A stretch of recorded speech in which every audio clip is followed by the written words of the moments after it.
It's a very hard thing to do, but it's a premium product position that hopefully, if we get it right, will become very viral in nature, and that's where the scale and growth will come. Douugh is a FinTech and next-gen neobank using proprietary artificial intelligence to disrupt the business models of traditional banks.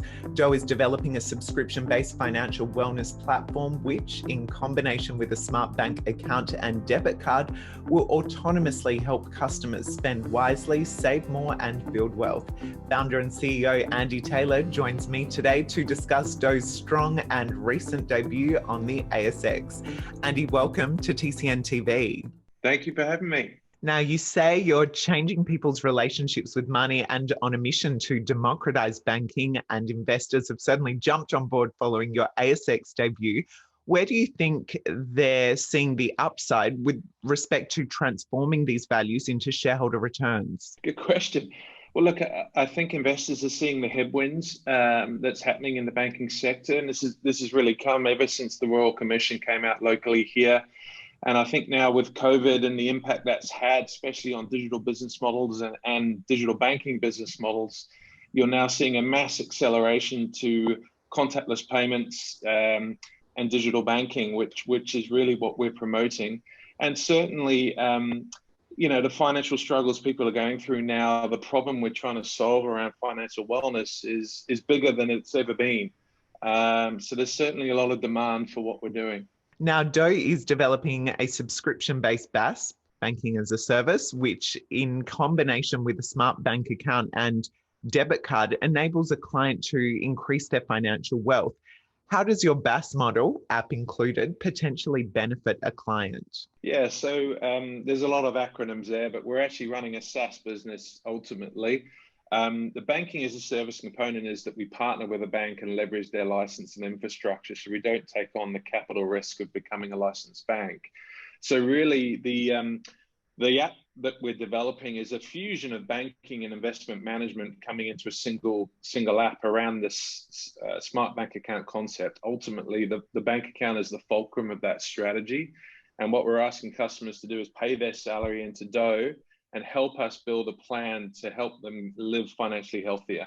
And that's more around spending smarter, saving more, and ultimately building wealth over time. So Douugh and a host of other emerging fintechs have evolved on the premise the traditional banking model is outdated and ripe for disruption. How is your BaaS model different from the neobanks currently getting plenty of investor attention? Yeah, so we sort of view ourselves as building the next iteration of this neobank model. I think if you look at the first generation, you've got digital-focused startups looking to become banks themselves and take on that cost structure and balance sheet risk with a view to having a mobile first approach to selling what I call traditional banking products. We're taking the next step in actually trying to solve the problem around financial wellness, and that requires a new business model as well as a new technology stack. As you know, the banking model is based on paying you as little as possible for your deposits and lending that out on the other side and maximizing net interest margin spread. The problem with that, from a challenger point of view, is you've got to be very price focused on traditional commoditized products. Very hard game to win against the majors who have massive advantages over us. What we're trying to do is solve a problem that the banks really are not focused on solving because it goes against their business model. They need to sell customers debt. We're trying to get them out of debt and grow wealth. And this is where we say they're divesting their wealth businesses now and focusing, doubling down on their mortgage books and the high yielding products. Our business model allows us to go right after that because we do not make money off getting people into debt. Dough's AI-empowered platform and app provide a multitude of financial wellness services, as you've referenced. Are these services considered financial advice from a regulatory perspective? And if not, why? So we are actually in the process of becoming a registered investment advisor in the US right now. So we haven't actually launched the wealth management component. That's something that we've told investors is coming. And look, our job here is to educate and provide insights to people and help them make the best decisions. So we're not looking to take on the role of a financial planner or investment manager, if you like. We're just trying to educate and help customers build a plan so they can choose the right portfolio for their particular financial goal. Now, Dough's services are delivered by an app, so it is logical that the company is targeting tech-savvy millennials.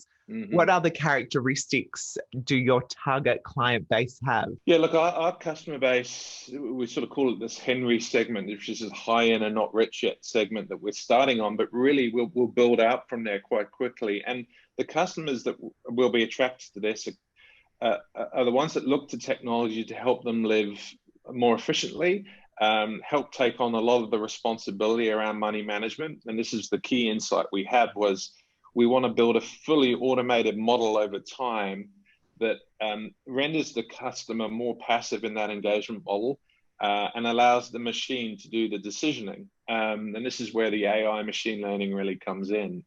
So yeah, it's really helping customers live more efficiently and reliant on the technology to help them make better decisions. Okay, Douugh will partner with one bank in each country it operates to provide deposit taking and transactional capabilities. What criteria are you is going to be used to select your preferred banking partners? So we're already live with our US banking partner. We recently announced our Australian banking partner for next year. And our criteria has really been,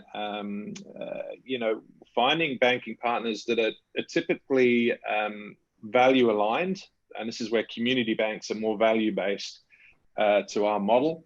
They pretty much have an older skew to customer bases. So in the case of our US bank, they're based in North Dakota, a very commercial farming community.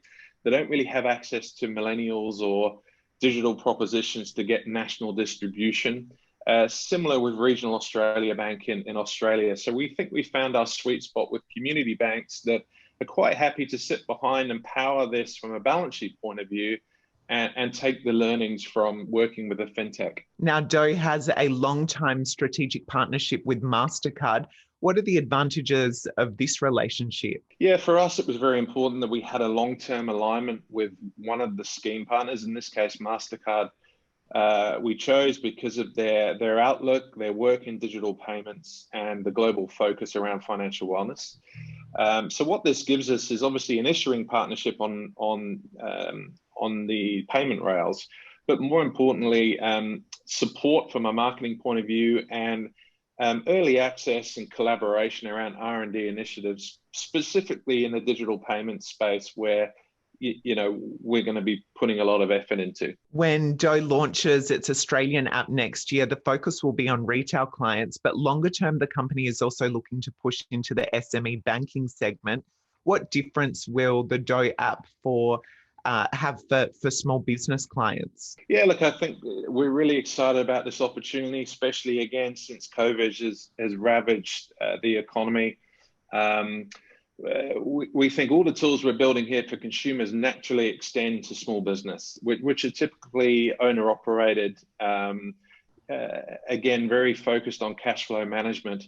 We think it's a natural extension over time. And finally, Andy, what factors do you believe will fuel Dough's growth in the future? Look, we look at this very simply. We're focused on building a product that people can't live without. It's a very hard thing to do, but it's a premium product position that hopefully, if we get it right, will become very viral in nature. And that's where the scale and growth will come. Ultimately, we have to solve a customer's problem, be 100% customer focused, and deliver on the promises. We have to show the customer that by using the technology, we are having a positive impact. Well, all the best for your future strategy. And again, congratulations on your very strong ASX debut. Thank you very much. Thanks for having me.